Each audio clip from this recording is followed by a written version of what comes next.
That was a crisp one. Hard. Okay, That there was we hard. go. Welcome back to the Be The Change podcast. We're reporting live from the River Nile in Cairo, Egypt. It's very beautiful, as you can see behind us. How are you feeling right now, Tom? A lot of emotions.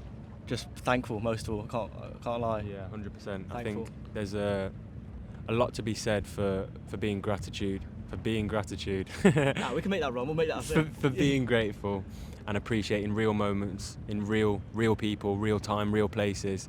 And this is one of them, you know. This is such a beautiful experience to be somewhere so... It's such an iconic place in the world, and to have done what we've done the last few months to raise money for the Baladi Mabsut Dog Sanctuary here. Just, thankful and grateful, like you said. We touched on it at the end of, or some point in the last podcast, about everything coming full circle. 100%. And now, 100% now coming back here after the last time I was here, Rome was here as well.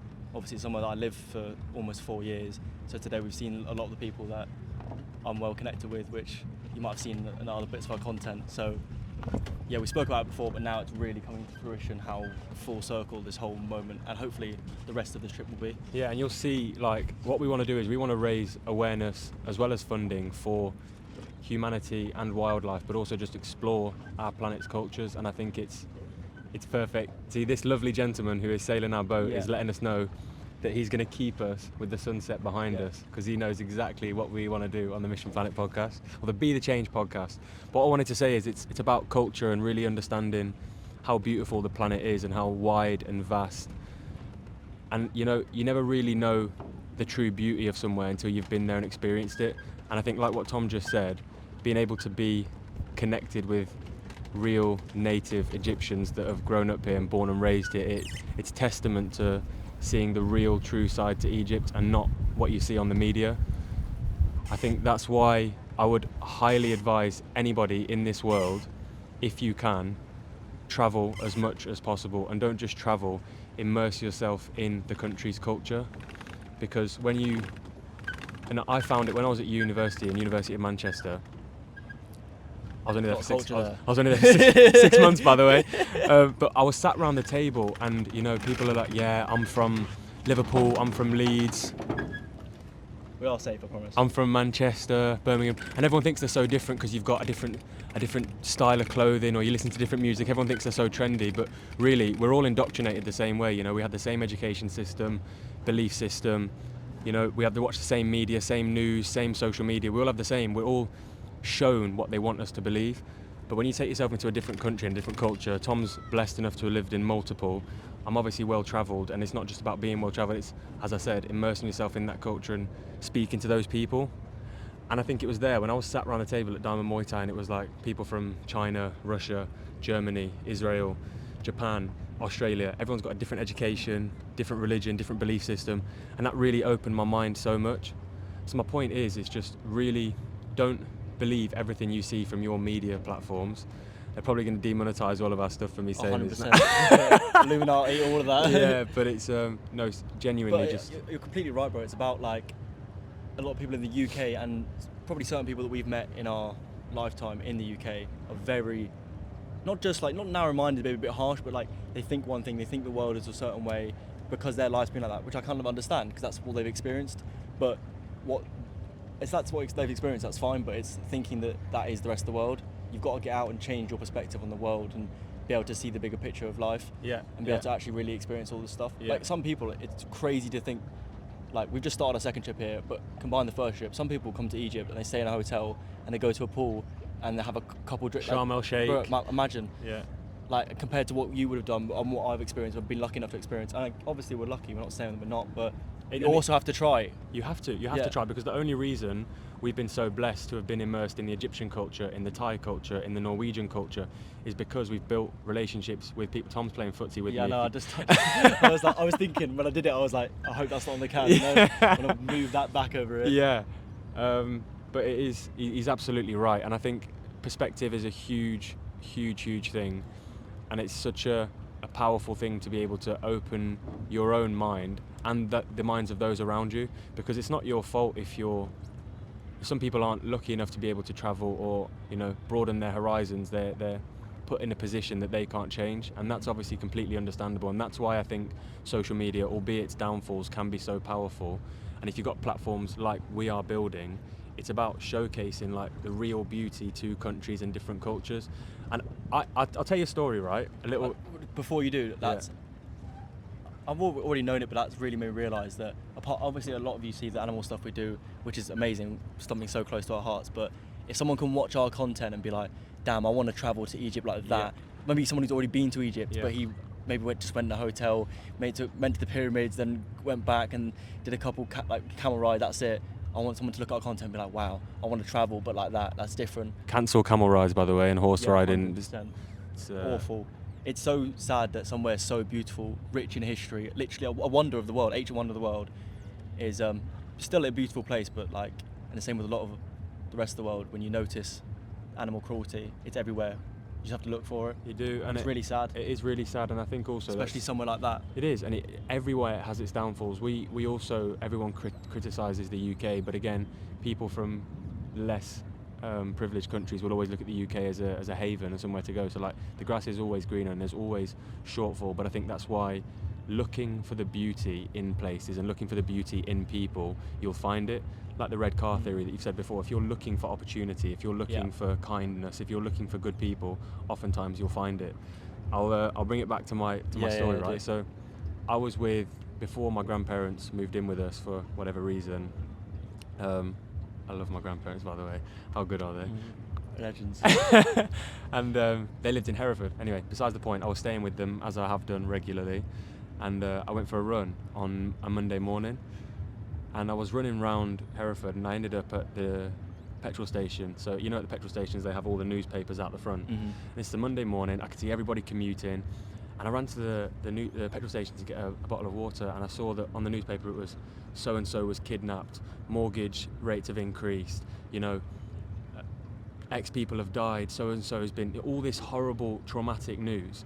And I thought, Joe Bloggs is going to come here, see this in his suit, get in his car, drive to work, and he's going to say to his mate Johnny Fisher, and he's going to say... For a second I was like, who's Joe Bloggs? I was like, what the hell? There's so many friends called Joe. No, but seriously, imagine these people, all they're seeing in the morning is 100%. All this negative energy, and they're going into work and they're saying to their colleagues, and they're saying, oh, have you seen so-and-so's been kidnapped? This is happening to, you know, and it's straight that's away... That's how you're starting your week. That's it, and it's starting on a bad tone, and then they're going to go into their board meetings, and it's going to be negative. But if you look for it on social media, there's a guy called Sam Bentley who puts some really positive content out there, and I want to start doing similar things ourselves, where it's positive news from around the world that you wouldn't have heard. The ozone has repaired itself by X%. Rhinos aren't extinct anymore. A forest has been rebuilt in this country. You know, if they put these on the headlines of the newspapers, people may see that, then go into work and be like, yo, did you see the ozone's repaired itself? And straight away, everyone's happier. The meetings are like on a positive note. That can change everything. And that's why I think, which my mom touches on all the time, is that your mind doesn't know the difference between perception and reality. So if you're seeing all this negative content, that is going to affect your internal environment, and you're then going to spread that to other people. It's a deeper thing there as well. I see so many things on Instagram where everything, people more educated on the topic than me talking about it, about how our reality is just perceptions. And you know, it's the concept of power and everything. It's reality is just the perceptions of loads of people. If you think something's real, it's just what loads of people believe, and then it's suddenly real. So it follows in. I don't know if that makes sense, but maybe links in with what you said about that you are, and the energy you feel is the energy that's around you. 100%. And so if you're putting negative energy out there, that's the energy that's around you. That's how you're gonna feel. Yeah. And so if you come in on Monday, it's like in the morning, but the opposite. If you come in on a Monday morning and your negative energy that you're talking about, pre-board meeting, all of you talking about some horrible thing that's happened. Obviously, it's important to mention these things if they're bad things and they need to be changed, but you can talk about them in a positive way where you're trying to change it, rather than just talking about it in a negative way. I guess I feel like I'm waffling, but... Yeah, you're not, though. What you're alluding to is that everyone can be a voice to be the change. So if you're talking about a negative topic, talk about it in a way that can spark some positive action behind it. And I guess everything comes back to, people may ask us why are we doing this? And obviously it started because we wanted to just make a difference to animal welfare, specifically in Thailand, where I'd just returned from. But deep rooted within both of us, and I've known Tom since I was 14. He was my centre back partner. Yeah. He's a great left back, obviously. Left footed wonder kid. There's someone canoeing on the River Nile. I've just seen. That's crazy. The crocodiles. Canoeing at the River Nile. Yeah, because Nile crocodiles. Yeah, innit? But to be fair, the Nile's long though. It might not be in this bit. The Nile is pretty long. Yeah. Does the Nile go all the way through to Luxor? Yeah. So we're going to Luxor on the 8th. We're getting an overnight train from Cairo to Luxor. Wow, that is stunning. That is stunning. My friend, can we turn again? One more time. Thank you. Thank you. You know what you mentioned now? Shukran. While we've got some time, I was going to say we didn't say it in the other podcast, maybe the next one, but we talk about, how we started, more specifically how our logo started.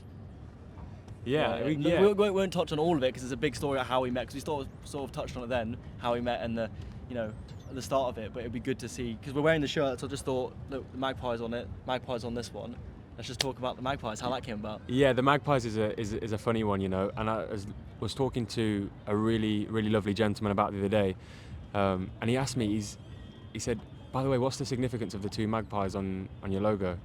And it made me rethink about it, and it's actually quite emotional to think about it. Like, so I just told you, I've known Tom since I was 14. We played football together at Repton, and I'm almost certain it was during a game, not training, whereby we're playing football, and there's two magpies on the side of the pitch.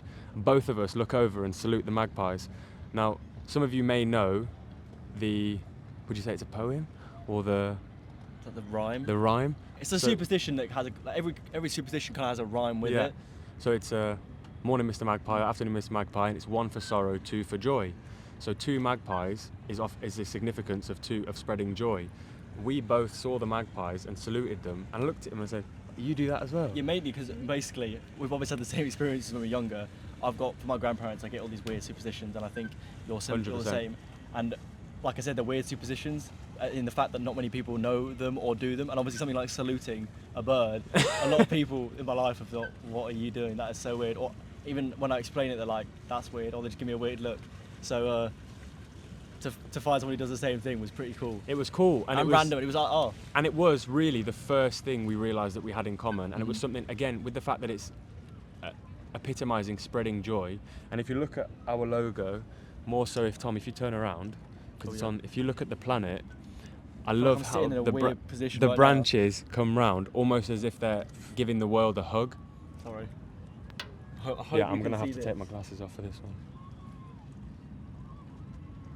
That's another thing, guys. Make sure in this life you just take a moment to just stop and look around you and appreciate what you've got going on. 2 weeks ago was my sister's wedding in Italy. Congratulations, brother and sister. It was a really, really spectacular time, and I realised at that event and the dinner table, which was so, so beautiful, I just took a moment to stand back and see so many families. I thought from my sister's perspective how emotional this must be to see these families all together celebrating the love that you're sharing with your new husband. And I think that was such a powerful thing for me to just stand back like a fly on the wall and just take it in. And I really, really urge you all to do that. In any moment like this, we're sat on the River Nile. Sometimes just stop, take a breath.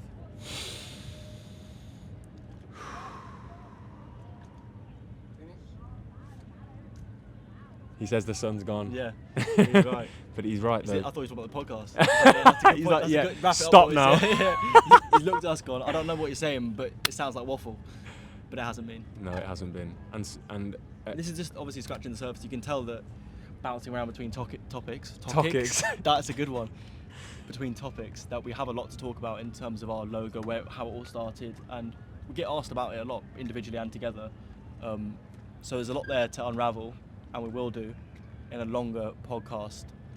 I want to do a Q&A video. Yeah. I think you guys would love that. What we'll do is we'll do a live stream. Give us some structure, because I think we've just started obviously episode 2, but we maybe need some structure to these podcasts. Yeah, and I think it's also nice to give some background. Like it was a bit. This is very impromptu, right? You can tell we've got one mic. Yeah. The tripod, luckily we had it with us. The camera, we've always got it with us. But we're on this, and we saw how beautiful it was. Oh, this is called a felucca. Yeah. It's like a old Egyptian. I don't know, maybe specifically Egyptian, but it's an old style of sailboat that they do, and we've always come to the same place since we lived here, and that's what we're on.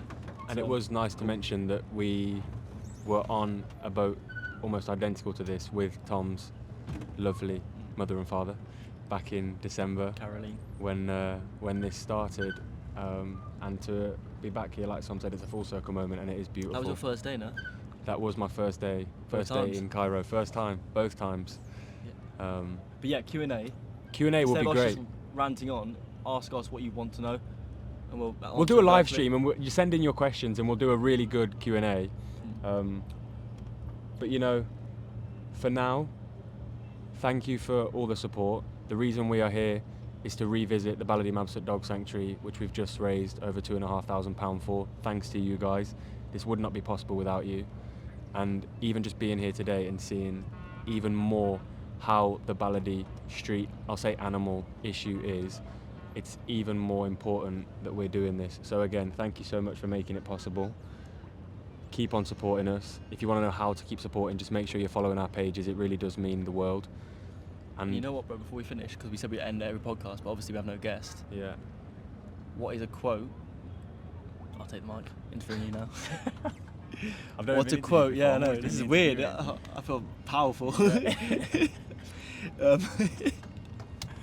That's weird as well. You're overthinking now, yeah, I am. This mic's completely ruined my whole thing. What's one quote? Obviously, I think you've got loads. I know you well, but recently, I'd say the one quote that's hit you a bit deeper, or like at the moment you're living by. It's something that I've been practicing in my meditations, about being more intentional about everything that I'm doing in my life, whether it be meditation, work, travel, family time, in the gym, Thai boxing, just be more intentional. And in my meditations, I always say to myself, before I meditate, no problem, before I meditate, that I am thankful for every opportunity that I'm given in my life. And I'm even more thankful for the strength to deal with all the problems that I deal with in my life. That's probably the one. You heard it here from co-founder of the Mission Planet. Be thankful and be intentional. 100%. Cold. Oh, by the way, we love a dap up. Yeah, absolutely. You haven't noticed already. But on the flip side, he also loves airing my dap up. So it's a bit. I thought it was gonna happen then. And I was like, I would cry or just jump in the Nile. If you know, you know. Nah, that okay. Cut. Gianni, I hate you. I'm joking. I love you, Gianni.